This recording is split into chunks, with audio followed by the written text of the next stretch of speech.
Champ électrique, partie 4. Maintenant, on va étudier le champ électrique entre deux plaques chargées, séparées entre elles par une certaine distance.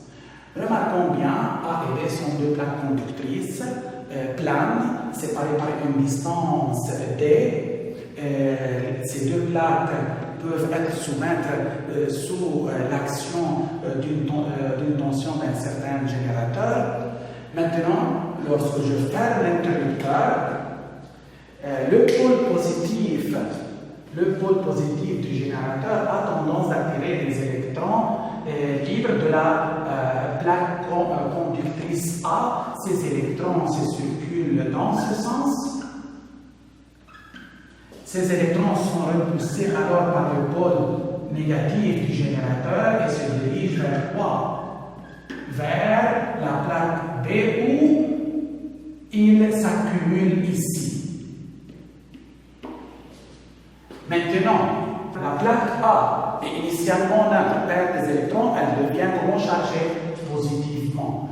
Sur la plaque A, on a une distribution continuelle des charges ponctuelles positives. Sur B, on a une distribution ponctuelle des charges ponctuelles négatives. Maintenant, quel est le champ au point M entre les deux plaques? Comment je peux déterminer ce champ? Remarquons bien. Chaque charge ponctuelle crée en M quoi? Crée en M un champ électrique. Remarquons par exemple, si je choisis cette charge ponctuelle, il crée en M un champ comment, puisqu'il est positif, donc il est dirigé dans ce sens. Ça c'est E1 par exemple. Cette charge ponctuelle crée en M un quoi? Un champ électrique par exemple quoi? E2 dirigé dans ce sens. Ça, un champ E3. Ça, un champ quoi? E4. Et ainsi de suite. Ça, par exemple, ça, un champ comme ça. Si je fais la somme vectorielle de tous ces champs, je constate que le champ électrique qui résulte de cette plaque est dirigé comment? Dans ce sens. Ça, c'est le champ électrique résultant de la plaque A. D'accord? Maintenant, de la plaque B, au même point M, cette charge est créée en M un champ comment? Comme ça. Ça, c'est E'1, je ne sais pas. Cette charge, il est créé en M, M1 quoi? Un champ électrique comme ça. De même, cette charge crée un champ comme ça. Cette charge crée un champ comme ça. La résultante de tous ces champs créés par la plaque B au point M est dirigée aussi dans ce sens. Ça, c'est le champ en B.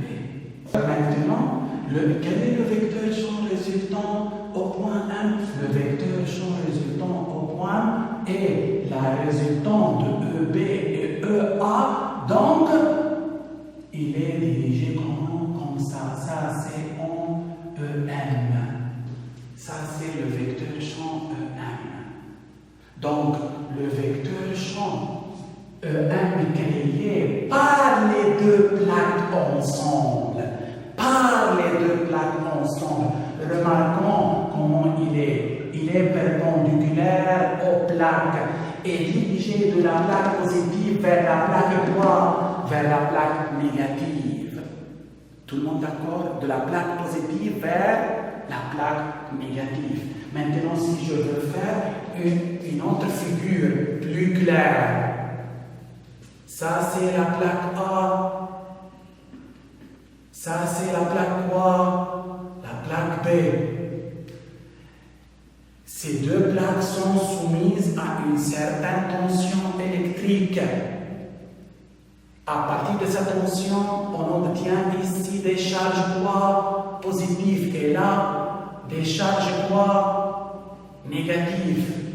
Ces deux plaques créent un point M entre elles quoi un champ, un vecteur champ électrique comment? Comme ça, E.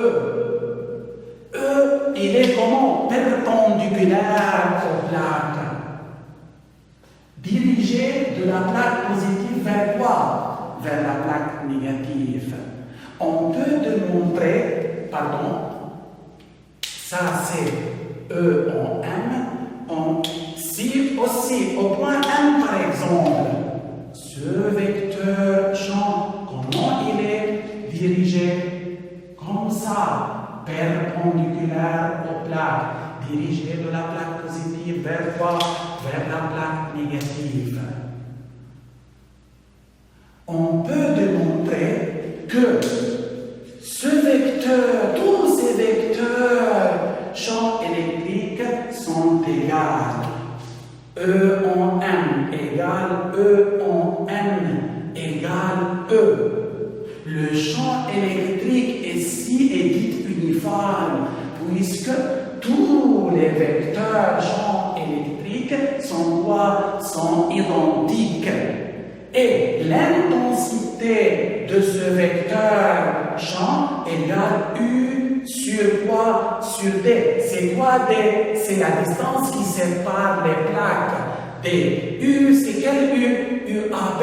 Je peux mettre UAB en valeur absolue parce que je veux déterminer l'intensité de E. UAB, la tension électrique, parfois a une valeur positive ou une valeur négative. Je mets UAB en quoi? En valeur absolue. Ça, c'est quoi? Applicable. Remarquons bien.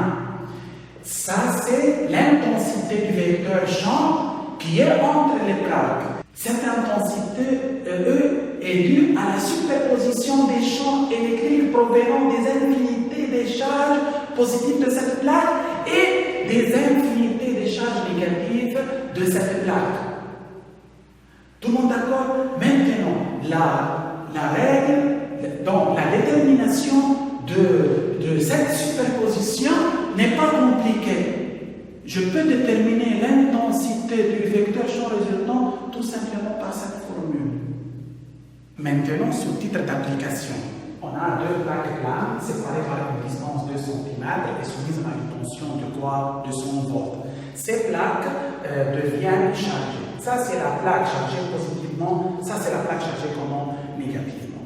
Qu'est-ce que je demande de trouver? Je demande de trouver les vecteurs champs électriques en A, B et C. C'est-à-dire, je veux déterminer leur direction, leur sens et leur intensité. Tout le monde d'accord? Maintenant, je vais commencer par l'intensité. Remarquons bien, les vecteurs champs électriques ici, en A, B et C, en n'importe quel point, sont identiques, sont quoi? Sont égaux, toujours, d'après ce qui précède. Donc, le vecteur champ, l'intensité du vecteur champ électrique en A égale à celle en B, égale à celle en C, égale à combien? Égale à E, par exemple, égale à U sur D. C'est U, quel U? U en valeur absolue, c'est la tension entre les deux plaques. Sur D, c'est la distance qui sépare les plaques. Maintenant, quoi égale U? C'est 100 volts. Sur D, c'est 2 cm, 2 fois 10 moins 2 quoi? Mètres. Quelle est la réponse? C'est 5000 volts par mètre. Maintenant, si je veux déterminer la direction et le sens de chaque vecteur, la direction de chaque vecteur, c'est quoi? C'est perpendiculaire aux plaques. C'est perpendiculaire aux plaques. C'est perpendiculaire aux plaques. Mais chaque vecteur est dirigé de la plaque positive vers la plaque quoi? Vers la plaque négative. Ça, c'est par exemple le vecteur champ en A. Ça, c'est par exemple le vecteur champ en C. Ça, c'est par exemple le vecteur champ en B. Tout le monde d'accord? Tous les vecteurs champ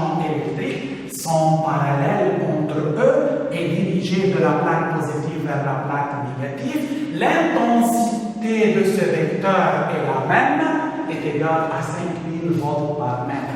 Elle est indépendante de la position du point considéré entre les plaques. C'est un champ uniforme.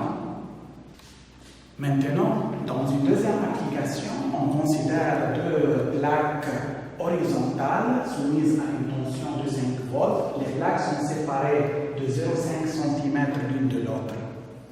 Remarquons bien, dans la première question, on demande d'indiquer le signe de la charge de chaque plaque.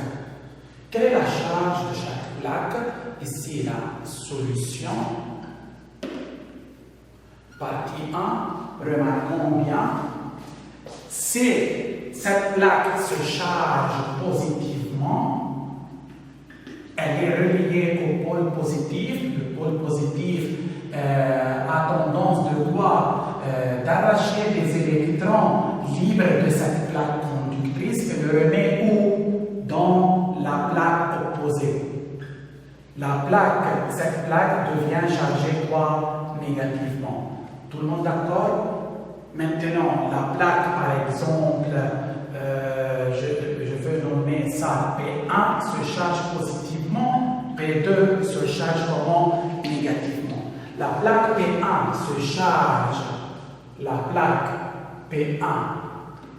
se charge, positivement et P2 se charge comment? Négativement. Partie 2.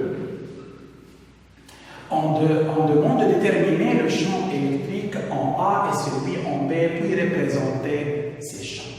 Remarquons bien, A et B se trouvent entre deux plaques chargées, donc le champ en A et B est celui créé par les deux plaques ensemble. Ces plaques créent un champ électrique comment? Perpendiculaire aux plaques,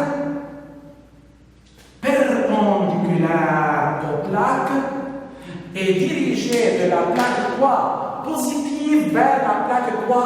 Négative. De la plaque positive vers la plaque négative. Ça, c'est le champ en quoi? En A. De la même manière, ça, c'est le champ en quoi? En B. Ces deux champs ont la même intensité, puisque les plaques planes chargées créent entre elles un champ électrique quoi? Uniforme. Que veut dire uniforme? C'est-à-dire tous ces vecteurs sont parallèles et ont la même intensité, la même valeur. Quelle est la valeur de l'intensité du champ électrique en A égale à celle en B égale à E, par exemple, ça c'est quoi? La tension entre les plaques sur la distance entre les plaques, mais je veux mettre ça en quoi? En valeur absolue.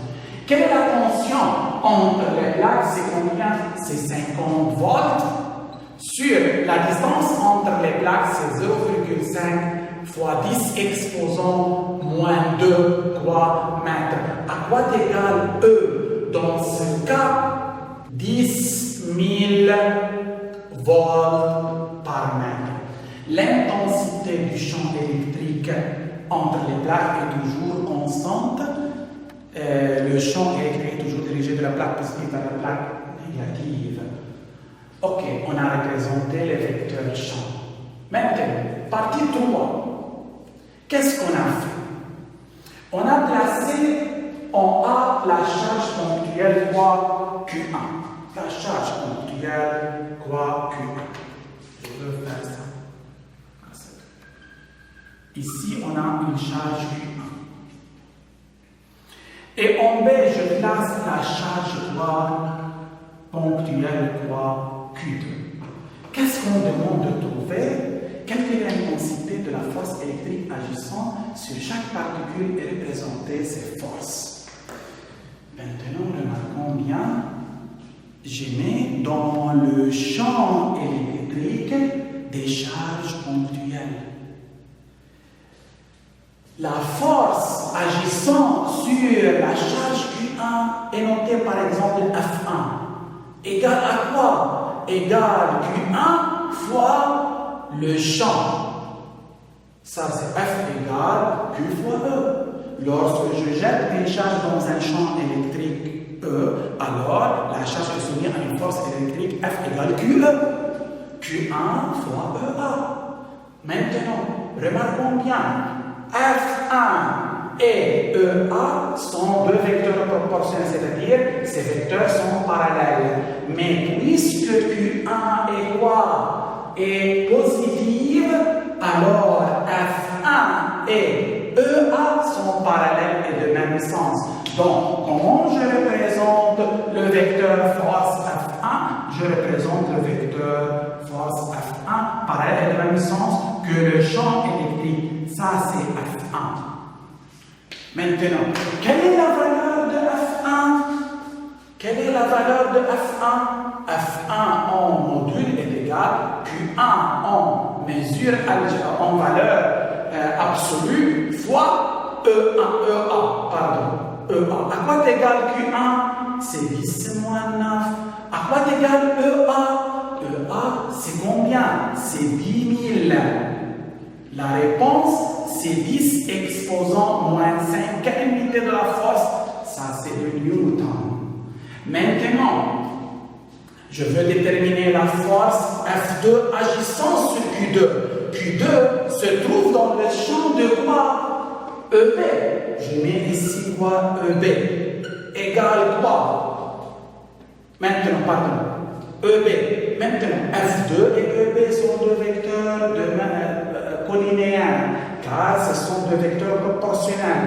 Avec Q2, regardons bien Q2. Q2 est un nombre quoi? Est un nombre négatif. Et par suite, F2 et EB sont deux vecteurs de sens quoi? Opposé. Donc, F2 est dirigé dans ce sens.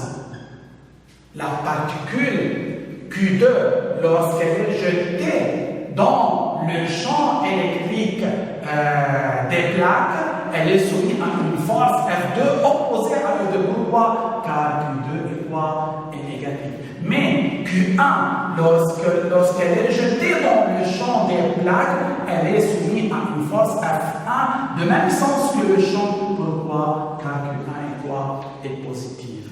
Maintenant, quel est le module de F2? F2 égale Q2 en valeur absolue fois E quoi? Fois EB. Q2 c'est combien? Moins 2 fois 10 moins 10 en valeur absolue fois E en B, c'est E, c'est 10 000. Égale combien? 2 fois 10 exposant moins 6 quoi? Newton. Ça c'est l'intensité de quoi? De F2.